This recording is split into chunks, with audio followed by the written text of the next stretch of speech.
So we live in a world where we're surrounded by technology and endless amounts of data.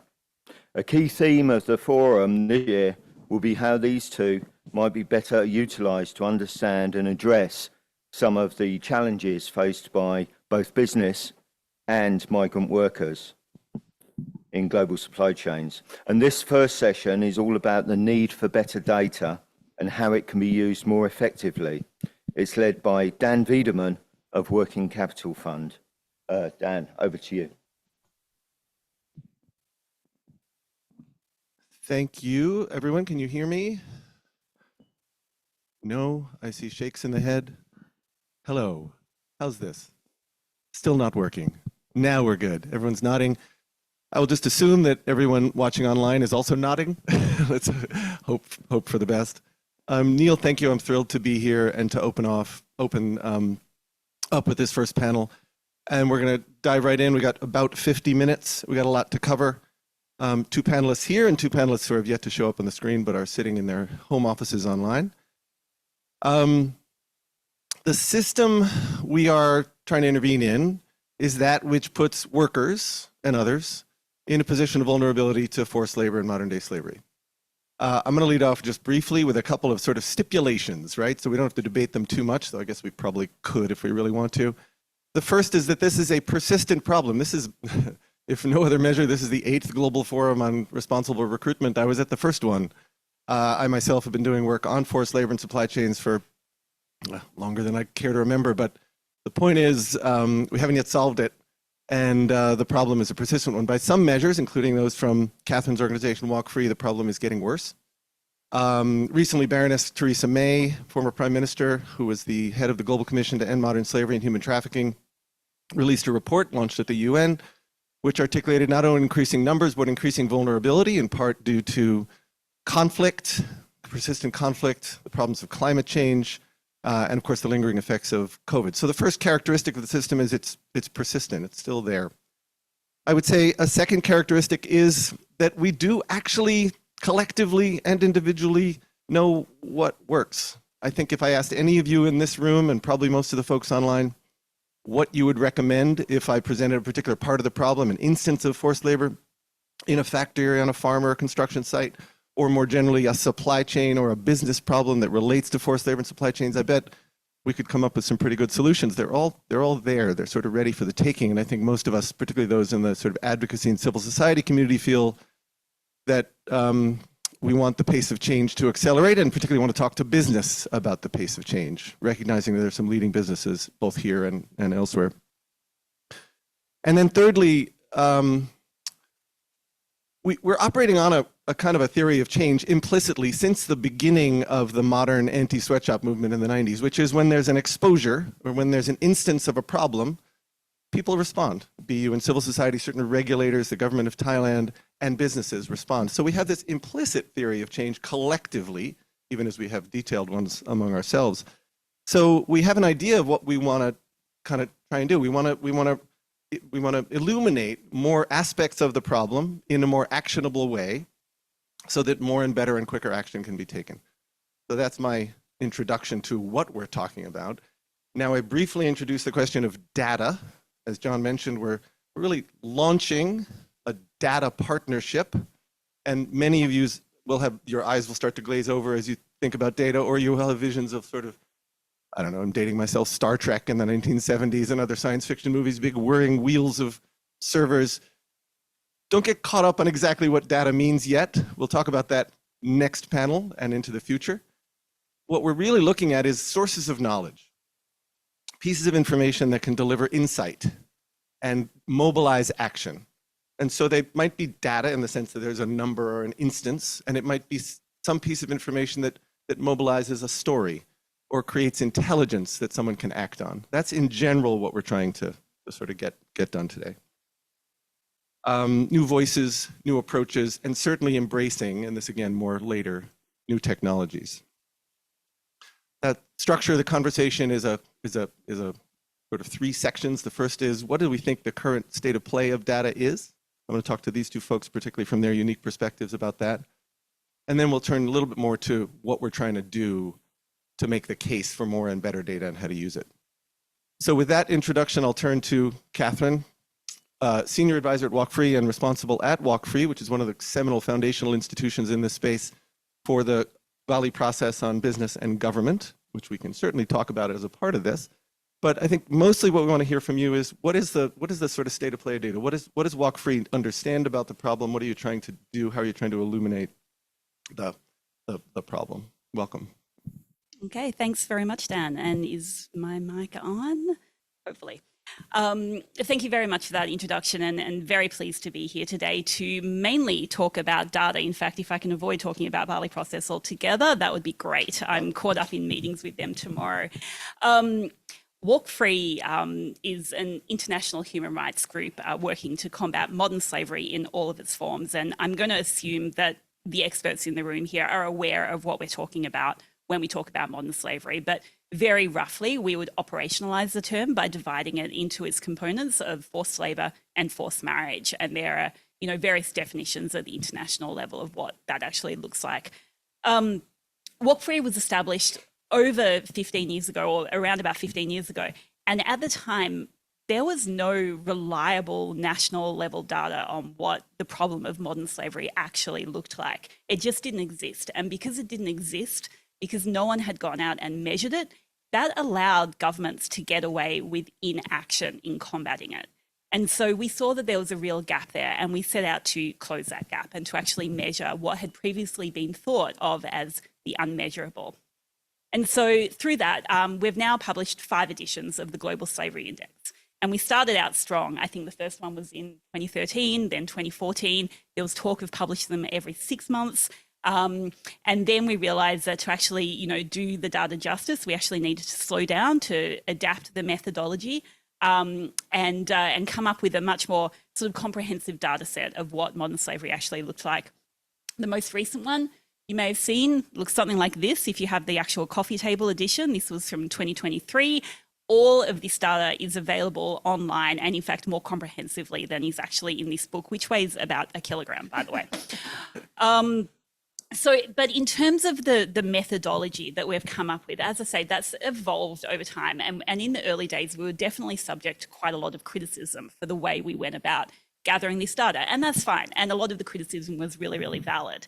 But since the very inception of the Global Slavery Index, it's been designed to answer 3 questions, which is what is the scale of the problem of modern slavery? How much is there in the world, essentially? What makes people vulnerable to modern slavery? And what are governments doing about it?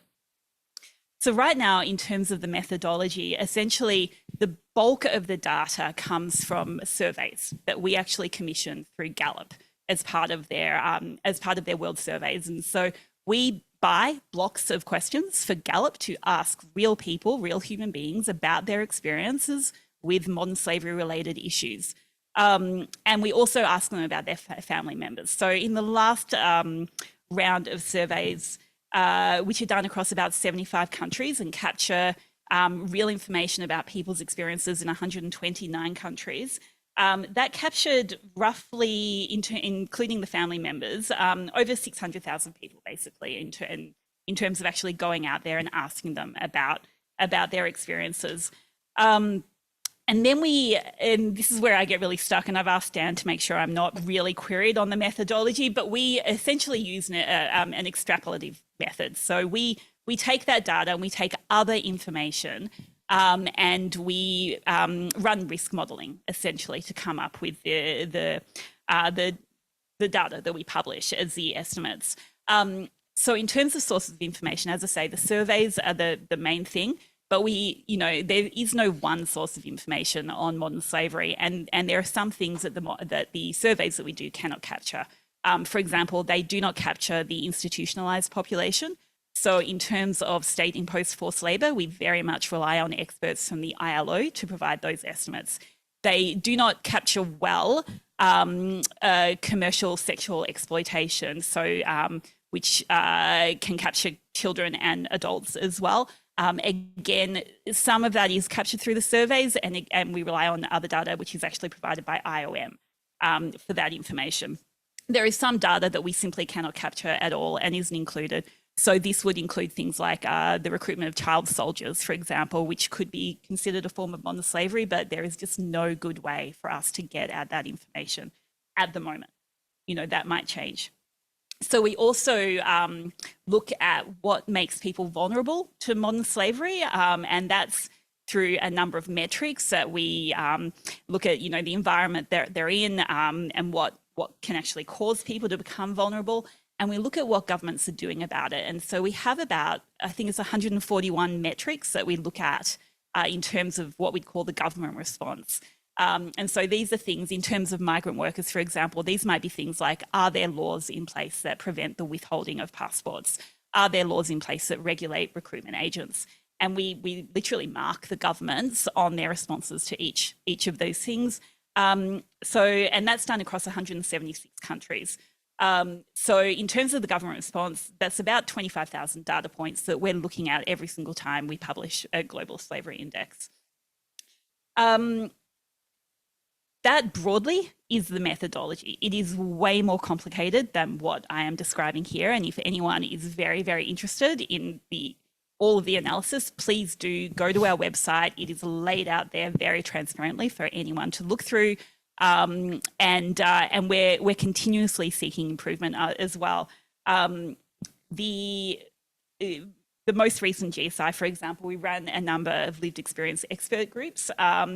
They were in Ghana, in Kenya, in the UK, and in India, and we actually got survivor feedback on what we were doing, what they thought was important, and we refined the methodology based on that. So that in a nutshell is a methodology behind what we do. I can talk a little bit about impact, but perhaps best to go to Mahendra for the moment. Yeah, let's do that. I mean, and to note, I mean, the numbers, the data points, the metrics are large, and certainly let's not talk too much about the methodology, but I think we have to recognize that as much as we're focused now today and the later panel on kind of what's missing, there was a time before Walk Free's Global Slavery Index when we knew far, far less, and we're in a much less effective position to advocate for change, particularly on the public sector. So recognizing that that's the case and that's the baseline.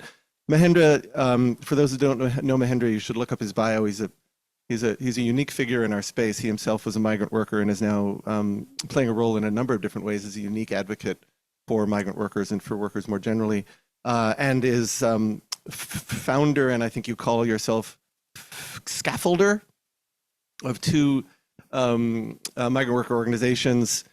Similar question, sort of what is your understanding of the sort of state of play of data? How are you, as the person with your network, trying to understand data? What uses are you trying to put it to when it comes to explaining and exploring, illuminating the experience of workers? Thank you, Dan. This mic is working? Okay. Great to be here.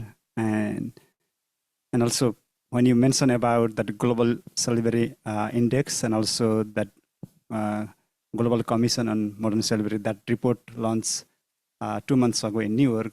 And I was fortunate to be part of the both report launching ceremony and GSI in London in 2023, and also 2 months ago in New York. And as a, when I went to Saudi Arabia as a migrant workers, at that times, data was not important for me. Job was important.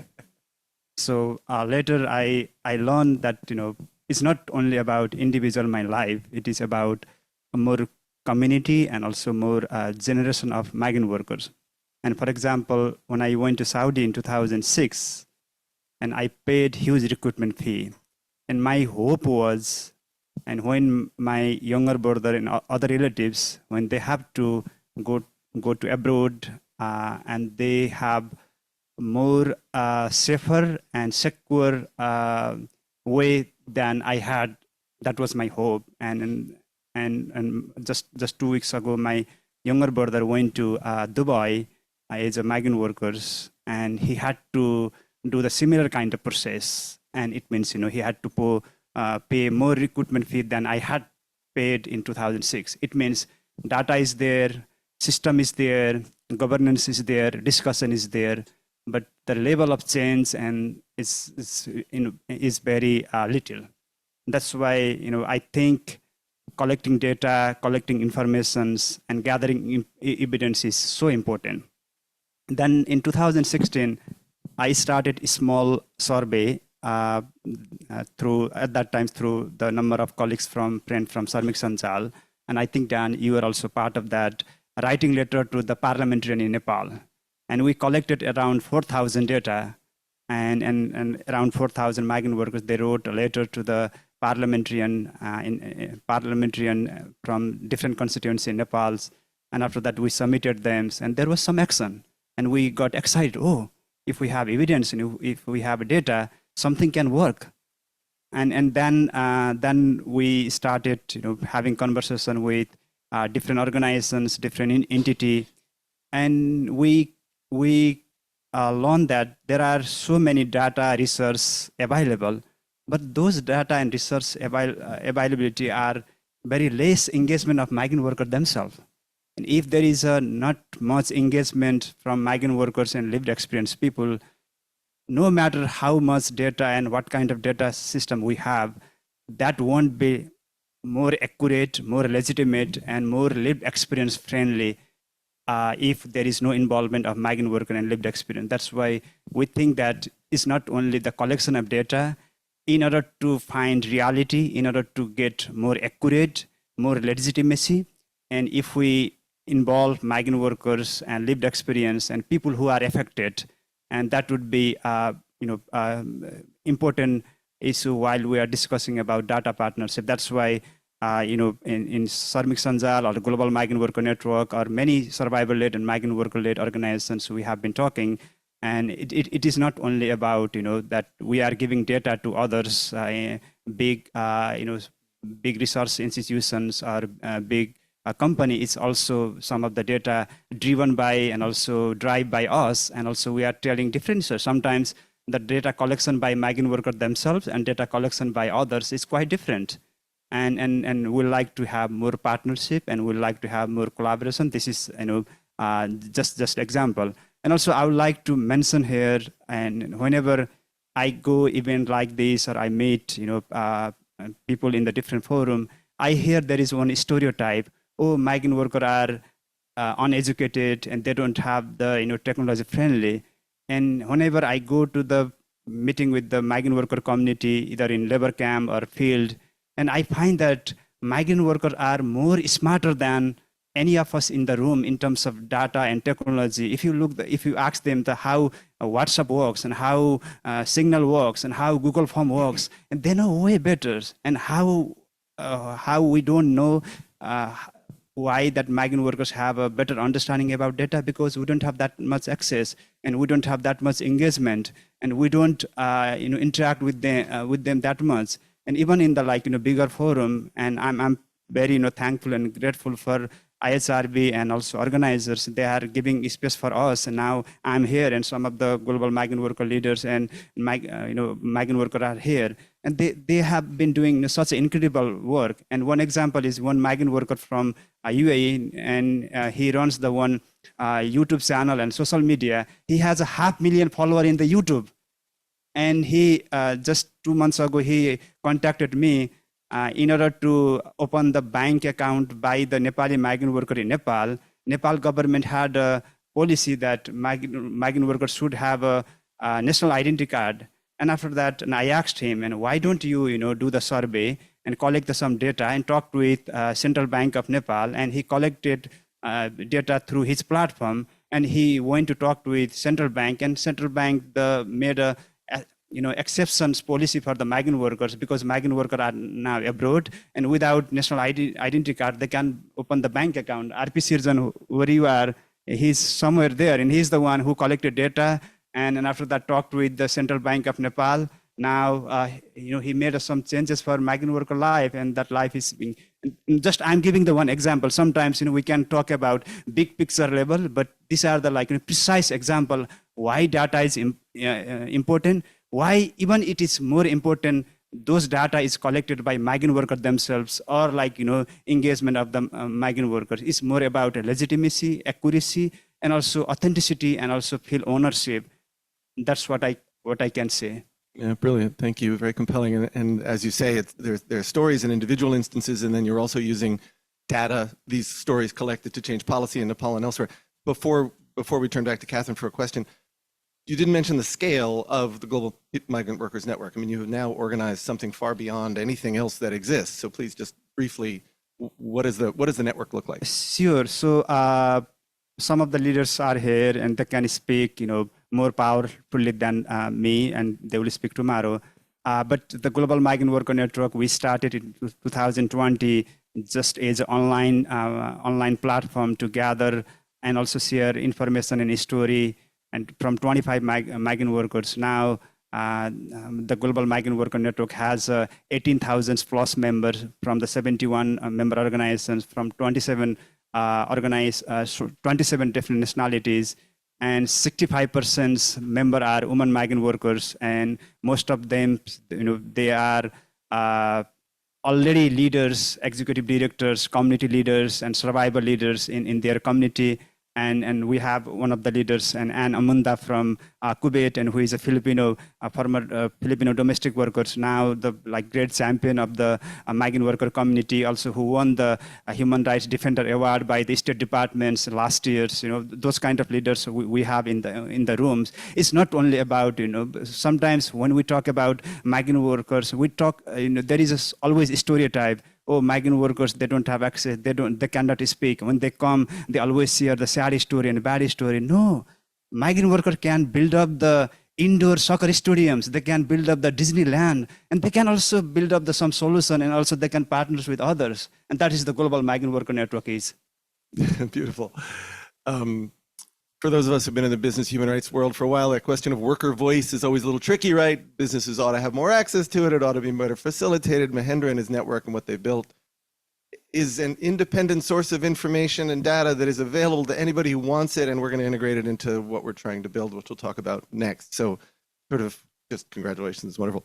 Back to you briefly, and then we'll turn to Pam and David online who have been patient. Talk a little bit about what have you seen work as a result of what the impact is of the index and the work you've done. Again, we have concisely, however you'd like to describe it. Yeah, sure. And of course, impact is always incredibly difficult to measure. Chris Evans, some of you might recognise the name, has just been appointed Australia's first anti-slavery commissioner. He used to work for Walk Free back in the day, and it would have been the 2016 edition of this book. He sent them to every single parliamentarian in Australia, and is still convinced to this day that that is what got Australia's Modern Slavery Act across the line. That is the kind of impact I think data can have when you can actually show the evidence to the decision makers and get them to make change. We also know it was relied really heavily upon when the UK passed its own Modern Slavery Act. We know the most recent edition has been, at least some of the data from that has been seen in some form or another by 4.5 billion people we've measured. We use, the Global Slavery Index ourselves for our own advocacy. We have made hundreds of submissions since the first edition to governments, to UN bodies. And we do track that. We track how many of our recommendations, which are all based on Global Slavery Index data, are taken up. And it's something in the vicinity of 25% of our recommendations have been taken on by governments and UN bodies, which is probably not bad. It's been referenced, truly countless number of times. People use this data. They use our numbers at the national level, at the global level. A recent one was the International Criminal Court published a new slavery crimes policy, which referenced, Walk Free's Global Slavery Index data as sort of the evidence base for the change that's needed there. Businesses use the GSI, sometimes not in a way we would like them to see. It's great when they use it to look at where, there's high prevalence, high risk in their supply chains. Sometimes they'll use it though, where, they're sourcing from countries that maybe don't have such a high prevalence as sort of evidence that they don't need to do anything more there. And that can be really problematic actually, because particularly where there are migrant workers in supply chains, we know that migrant workers are 3 times more likely to be in situations of forced labour than non-migrant workers. And so it's not just how many people in a country we estimate to be in modern slavery, it's what does your supply chain actually look like? What are you making? How high risk are those goods? what do the workers in your supply chain look like? Are they vulnerable? Are they at risk? And so the Global Slavery Index really is just one metric, one massive metric, you know, for businesses to use, but it definitely shouldn't be the only thing that they're looking at.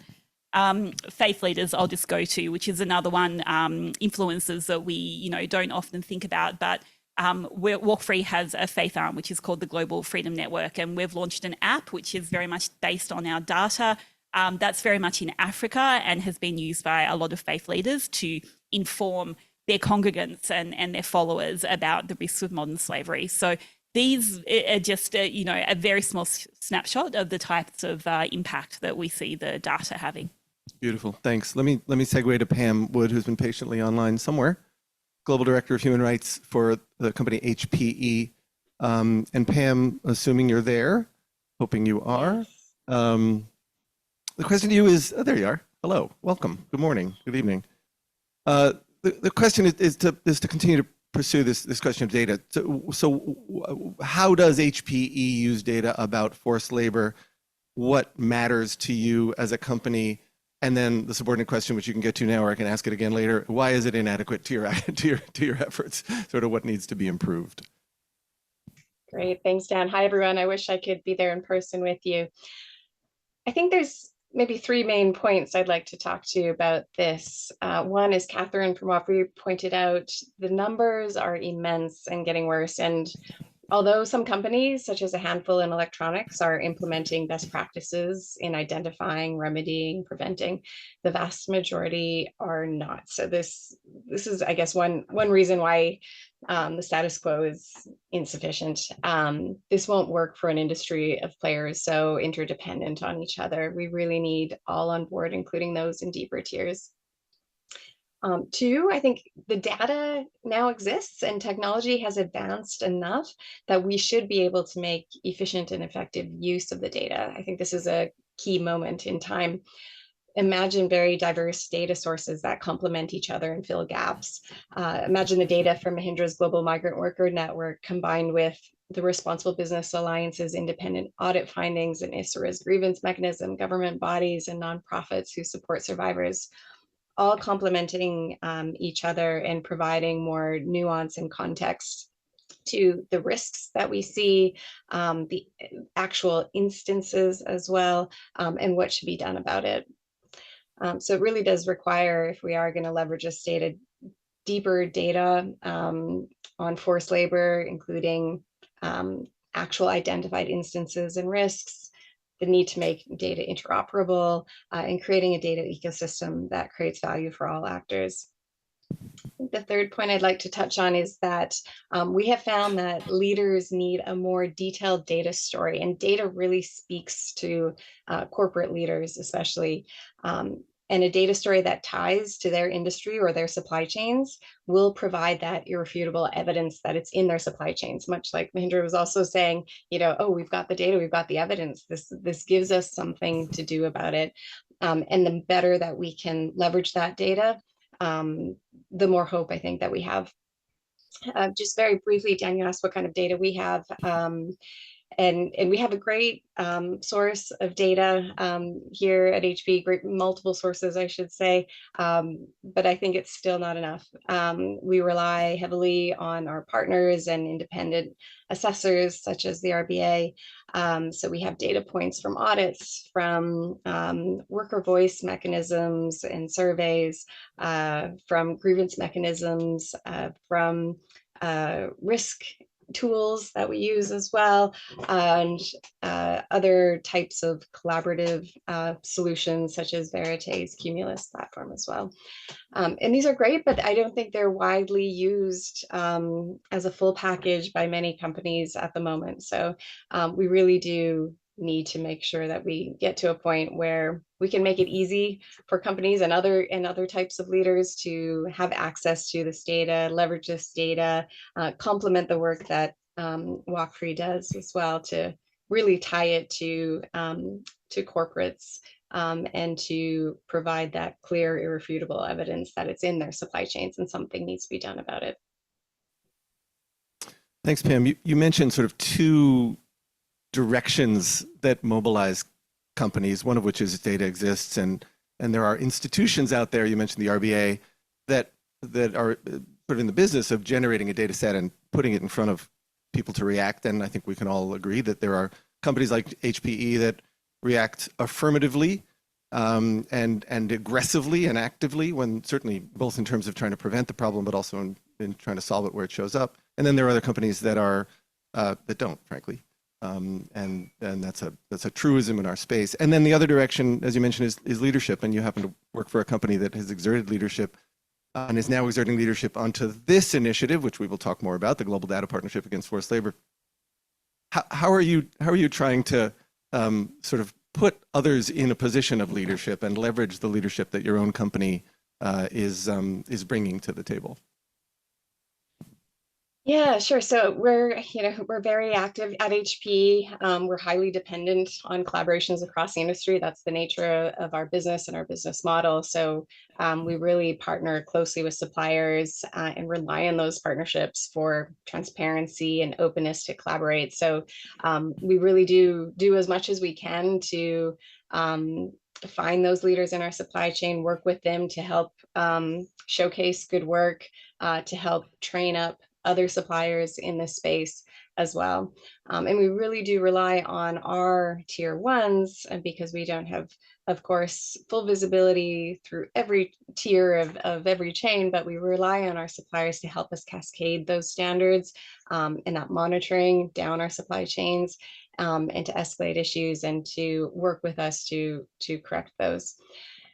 We've been working fairly closely with many experts around the industry, including yourself, Dan, and David, who's on the call here, John Morrison, and several others. And we've been able to, and I won't say too much about this, I'm sure David will talk about this too, but we've been able to get to a point where we launched with World Economic Forum, the Global Data Partnership Against Forced Labor, trying to really bring together corporates, nonprofits, others, researchers across the industry on a shared vision for this data partnership, to really get to a place where we have a robust data story for corporate leaders that holds their corporations accountable, that provides insights for practitioners such as myself and my team to contextualize instances and risks, and provide insights, ideally guidance from rights holders included in them. A data ecosystem that provides an opportunity for workers and other rights holders to escalate instances and communicate what kind of change they'd like to see, and a more robust data set on actual instances and actual risks that all can leverage and see value from leveraging. Thank you. Last but not least, David Sengakoya, who's head of civil society impact for the World Economic Forum and has been a great partner for us in this initial effort. David, if you're there, I hope you are. Talk about the origin story of the data partnership and the partnership with HPE, and what do you hope to achieve with this? What are you hoping we all collectively achieve? Hello, there you are on screen. Welcome. Hello, I'm here. Great to see you, Dan. Great to see everyone here. I apologize I can't be there with you, but saying hello from Geneva. What can I say on the origins of this global data partnership against forced labor? I think there are several different parts of the origin story. So just to name a couple of those moments, you may know about us. We're the World Economic Forum. We're the International Organization for Public-Private Cooperation. It's part of our modus operandi to think about, in these big systemic issues and challenges, where can we bring people together and look at systemic responses? That means bringing government, civil society, and business together to really think about, where can we find strong solutions that bring everyone to the table. For this particular topic, I think, in our annual meeting in Davos, for years now, HPE has been a really strong leader amongst our corporate partners to really shine a light on this topic. And I think John Schultz deserves so much credit here for the leadership he has amongst his peers to really highlight the need to not only talk about it, but to really think through where are the real solutions and where could we be doing more. I think that the call that he always puts out in Davos on what we can be doing more together with civil society and governments is really strong. And so I think, for years now, we've been talking about the subject, but I think what came about in the last few years, and I think Pam, you mentioned it right on, data as being the language that can move action, right? That data can help leaders understand the problem better and also help them understand what more they can be doing and measure accordingly. We've also, as part of this origin story, had many different convenings, like one that you actually led, Dan, with civil society, academia, and other stakeholders around key principles for systemic action on this topic, right?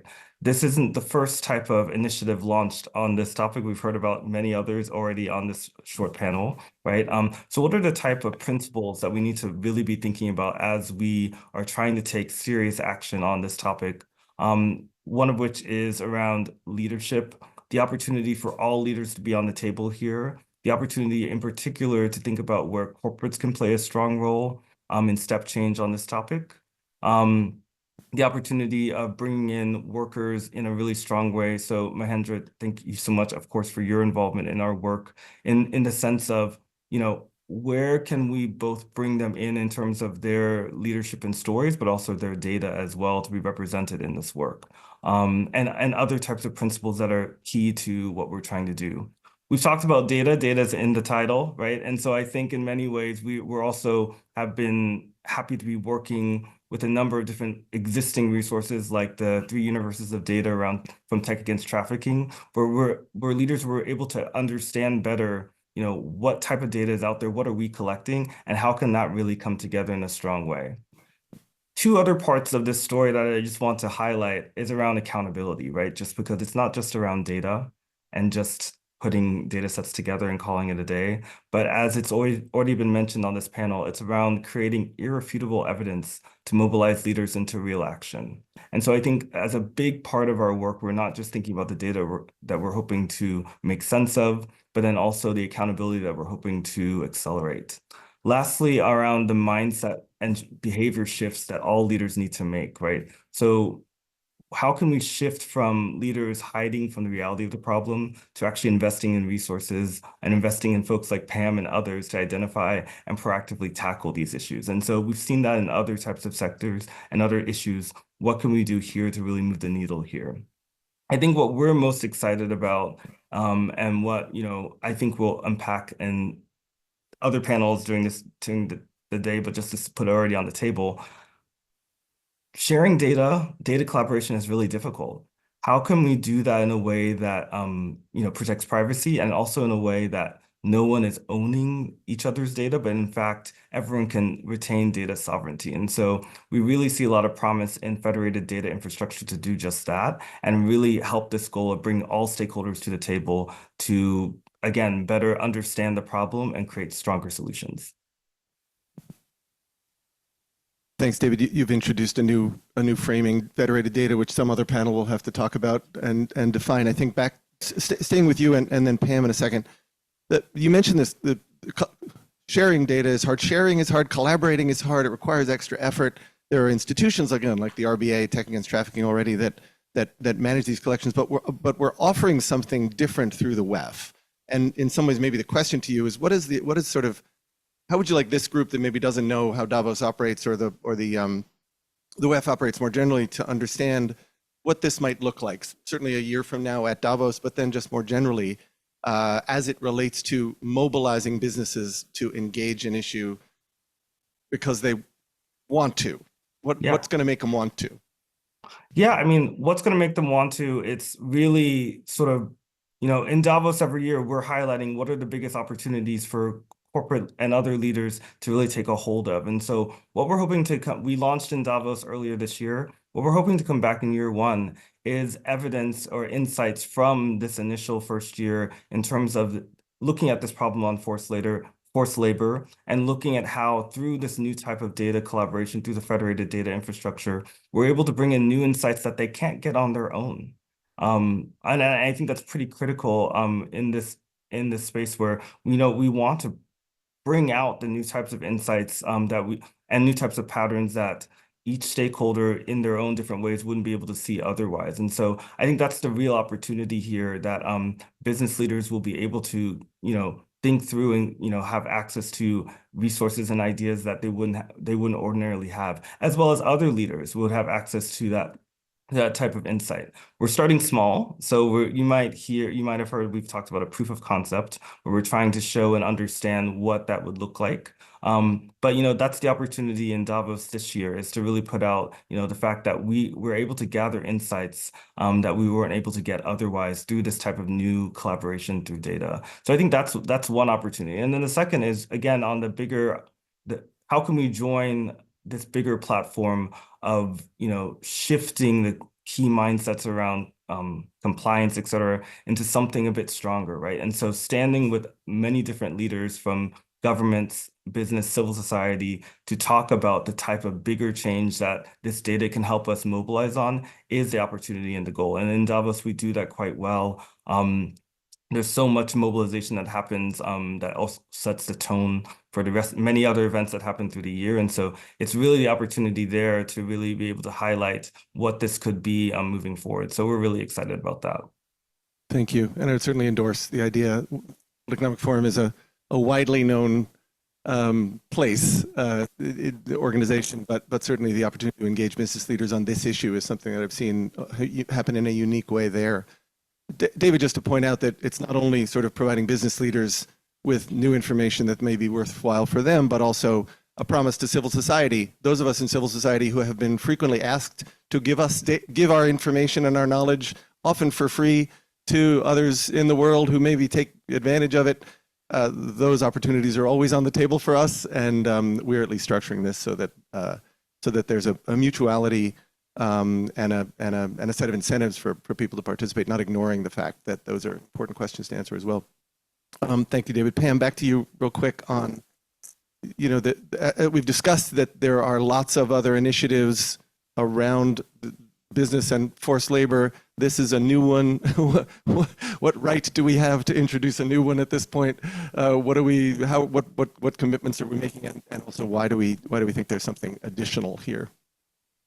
Sure, yeah, that's a great question. And there's been such great work done across the board, but what we found is we've been collaborating with those folks, you know, Walk Free. We've had many discussions, HPA and Walk Free, around data and, you know, what else would be better, what's needed, how to leverage more. You know, we've had conversations and are a part of Tech Against Trafficking, and there's a lot of good work happening there with some very specific, well-articulated targets and goals for what wants to be achieved. And this is a little bit different. This is something that is focused more on kind of almost mapping together various pieces that exist out there. And of course, there's lots of data with the Responsible Business Alliance. We, for example, collaborated with the RBA, Carnegie Mellon University, and John Morrison too, and we presented some of the last 5 years of audit findings data in Davos this past January. And it was really interesting to see how we could pool one source of data and see what kinds of findings are happening where, in what part of a supply chain, in what country, what the trends are over time.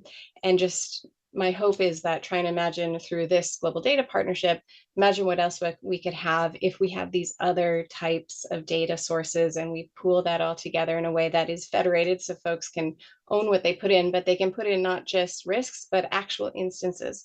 And they can put in, this is what should be done about it. So rights holders really have a voice, and there's an incentive for them to continue to participate in that as well. And so it's really just a collective effort. It's not for the benefit of one or to kind of brand a certain company or group. It really is, and we don't have the immediate answer of this is the kind of technology that should be used, but a group of us have all come together and started to lay out some options of what an initial pilot would look like. So it's really my hope that what pops out the other end is a robust data story where we can go to other corporations, including our suppliers, but others as well, our peers and cross industry, and say, hey, look what's happening. this is irrefutable evidence coming from many data sources that this is happening in this country or in this industry where you have your supply chain, and something needs to be done about it. And to have insights for practitioners really will be so beneficial. So, this is data that I mentioned with the RBA, where we looked at prevalence, nature of findings, etc. Imagine that also contextualized further with the voice of workers in there, with other forms of data input as well, and really would be very helpful to a corporate practitioner such as myself. And hopefully value is seen for those such as Mahindra's global network of migrants and governments, investors, others, and initial discussions suggest that that would be extremely beneficial.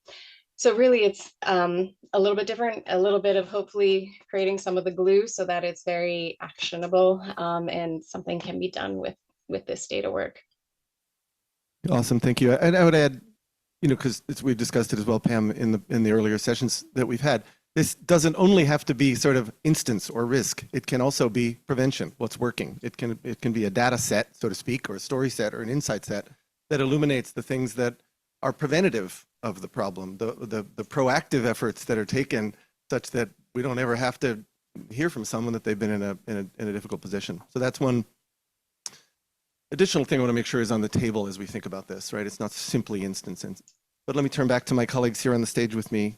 Where do we go next? I mean, starting with you, Catherine. What do you hope will be the sources of information, the sources of data that can better illuminate the supply chains, as you mentioned, which are currently still blank spots to some extent, and for many companies, particularly lower tiers, and then the sort of the nature of the root causes and the other risks that we need to consider as part of this.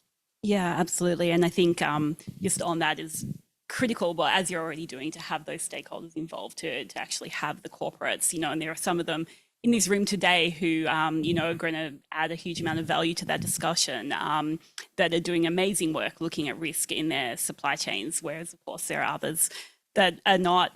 I think, of course, having richer and more in-depth data is always really valuable. But as you say, I think in terms of sort of the theory of crime, I think looking at what works in stopping this is also maybe something that hasn't been examined that well. I think there are a lot of data sources out there that do talk about what makes people vulnerable. And you talked about the drivers, what we'd call the compounding crises. So climate change and conflict and the effects of COVID-19, and for another C word, I'll add consumerism in there, and this drive to create goods cheaper and quicker than ever before. Poverty, obviously, is a driver, and all of these are incredibly complex problems that require really complex interventions. So maybe instead of looking at just those push factors into modern slavery, we need to be looking at the operating environment that allows modern slavery to flourish. What works? Why do exploiters see that there is the opportunity to take advantage of people? Because of course, it doesn't matter how vulnerable a person is. If there is no one willing to take advantage of them, that person is not going to wind up in modern slavery. So what can governments and corporations actually do to de-risk that? And that could be legislation from the government's perspective, and well-enforced legislation at that. From the corporate's perspective, it's looking deep into your supply chains and making sure that your workers are not caught up in situations of modern slavery. And that's going to look really different depending on what even country, even region that you're looking at. The situation in Australia, for example, maybe not so much around governance and corruption, but we have a massive problem with migrant workers coming in from the Pacific who go to regional areas where they can't be monitored. They are taken advantage of. There's a lot of work being done on this, but that tyranny of distance in Australia maybe is different to something you might see here in Southeast Asia, where the drivers of modern slavery are maybe quite different. Again, the Gulf country exploitation, the kafala system, and so on. That's going to look very different to another area of the world. So I think having a focus on what is actually happening in country that allows modern slavery to flourish and producing data on that could be incredibly valuable as well. Thank you. Mahendra, last sort of 3 minutes to you. Similar question. What do you hope what are the sources of data? What do you hope to produce? What understanding do you hope to create? Yeah, thank you.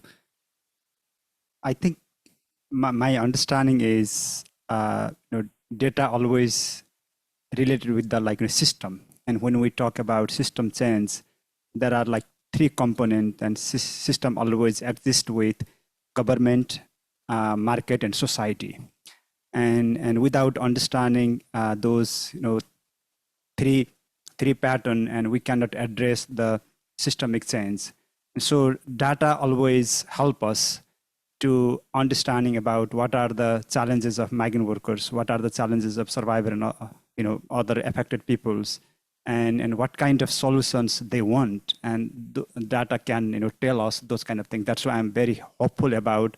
It's not only data we are collecting just for the documentations, and I'm very much hopeful and optimistic about data we are collecting for justice and for the betterment of the future generation of the migrant worker and community. It's very clear. It's that data is not like just another set of book or compilations to store somewhere in the computer. And second thing is there are great example. One example I can share in Nepal, before ride sharing app like Pathao, InDrive, before they started, and taxi price was in Nepal too expensive, and we had to do the negotiation and bargaining. And when those ride share came in, and after that, there is that customer found more options and more choices, and then that access and availability become more accessible to the people. Just some similar to if we have more data, more technology, more platform, that migrant worker and survivor, they can have more choice, either reporting about their violations or finding job and other thing. That's why I'm very much hopeful about this data can tell us so many things if we utilize, and if we are committed to build up something, and also and that inclusion of the migrant worker and survivor affected community. And there are great organizations, they are collecting data and also publishing research.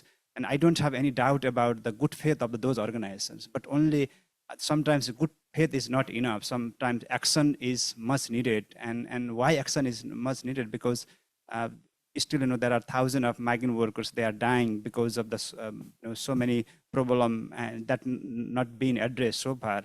And in terms of forced labor and modern slavery, that doesn't happen accidentally. It happens some plan. And because the plan is, we haven't, we were not able to address those things. That's why I'm very much hopeful about where we are going. But at the same time, I want to acknowledge that wherever I meet migrant worker and survivor and people in the community in the ground, and I find the level of their desperation is much more higher than us, because why their desperation is more higher and more optimistic and more enthusiastic, because they live in the reality and they know what is the challenges, and they know what kind of solutions can happen, and they need from the government, they need from the employer, they need from the people around the room. And that's, and the last, I want to request everyone to respect migrant worker and survivor, listen them, and also engage with them, and also break that stereotype about that sad story and a bad story, illiterate, and they don't have technology friendly. If you go to the labor camp in Kuwait or Qatar or Saudi Arabia, you can see that how engaged they are with the technology. They are way smarter than I'm so proud of them. They have just they don't have higher education, or they never been to the college.